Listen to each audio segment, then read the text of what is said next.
Of course, in those days, I never realized the scale of work which was waiting for me. And, slowly I became familiar with the problems.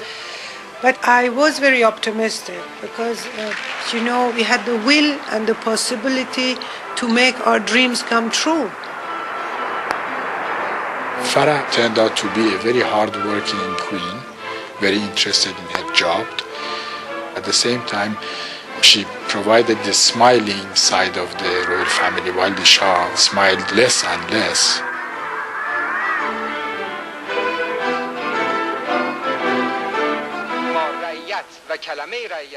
In 1961, the Shah made his most audacious move. He launched a revolution.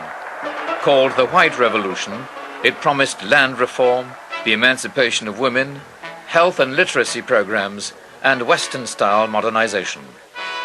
By putting his revolution to a referendum and receiving, according to official figures, 95% of the vote, the Shah was able to claim that the people endorsed his vision of modernization.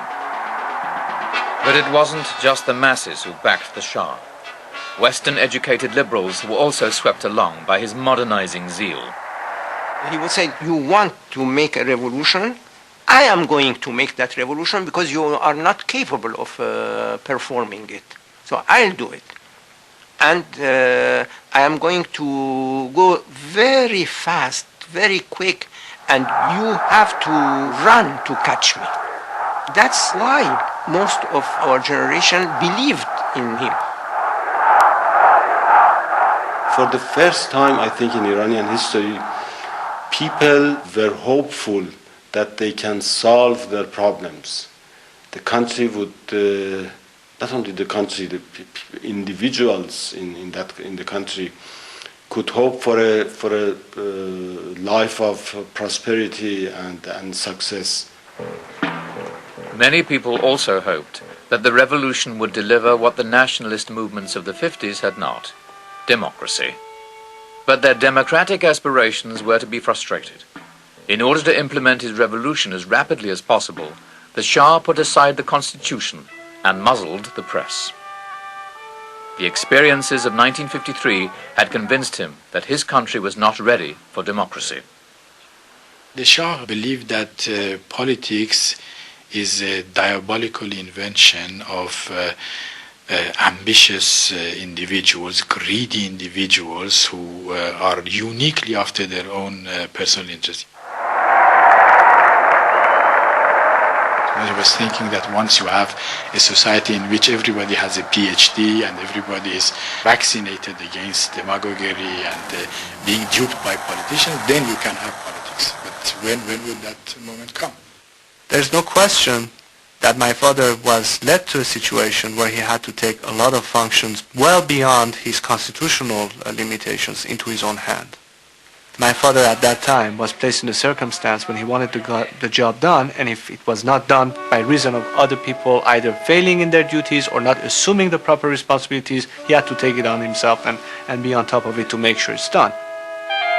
Like his father, the Shah encountered the most stubborn resistance from the Shiite clergy.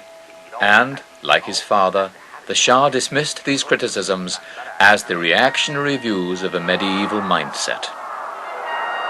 If you are unhappy that your country makes progress, if you are unhappy that your country is saying goodbye to a feudalistic system, if you are unhappy that half of the population of your country, the women, are emancipated, well, this I cannot help. The sharpest attacks on the Shah came from an obscure priest based in the holy city of Qom. Ruhollah Khomeini preached against the Shah's reforms, claiming that the emancipation of women was against Islamic law, and accusing the Shah of being a puppet of foreign powers.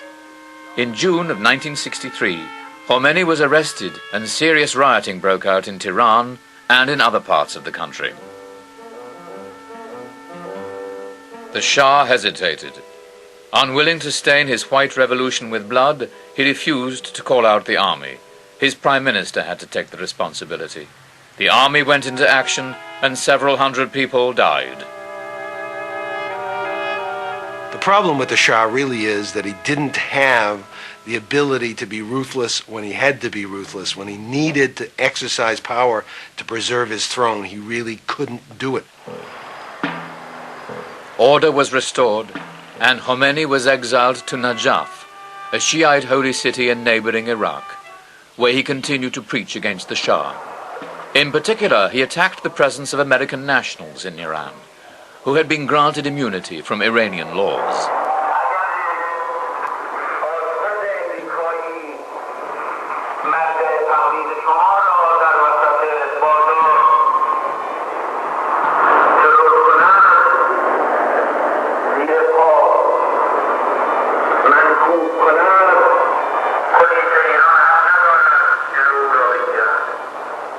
Despite furious tirades from Najaf, by 1967 the Shah felt confident enough to hold his coronation. He had delayed the event for more than 25 years because he said there was no honor in being crowned a king of a poor country. By the late 60s, Iran could claim to be, if not rich, at least on its way, with oil prices steadily rising. The economic promises of the White Revolution appeared to be coming good.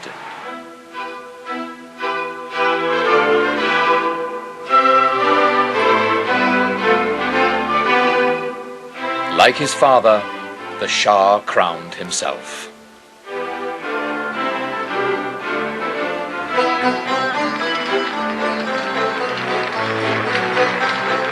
He thought that he has reached the peak of his power.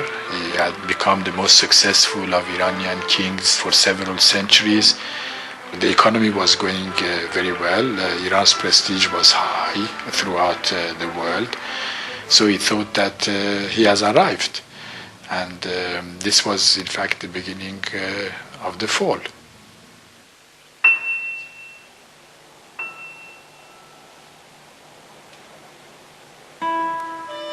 The Shah's fall began among the ruins of Persepolis, the seat of Persia's ancient Achaemenid kings, Darius and Xerxes. Iranian scholars close to the Shah suggested that the 2500th anniversary of the Achaemenid Empire be marked in some way. The idea had great appeal for the Shah. He could draw the world's attention to his own achievements and assert his own legitimacy by linking the Pahlavi regime with Iran's most ancient royal house. But most of all, the idea appealed to the Shah's mystic side. He felt a bond between himself and the first Achaemenid king, Cyrus the Great, whose simple tomb was at Pasargad near to Persepolis. The celebrations began on the 15th of October, 1971.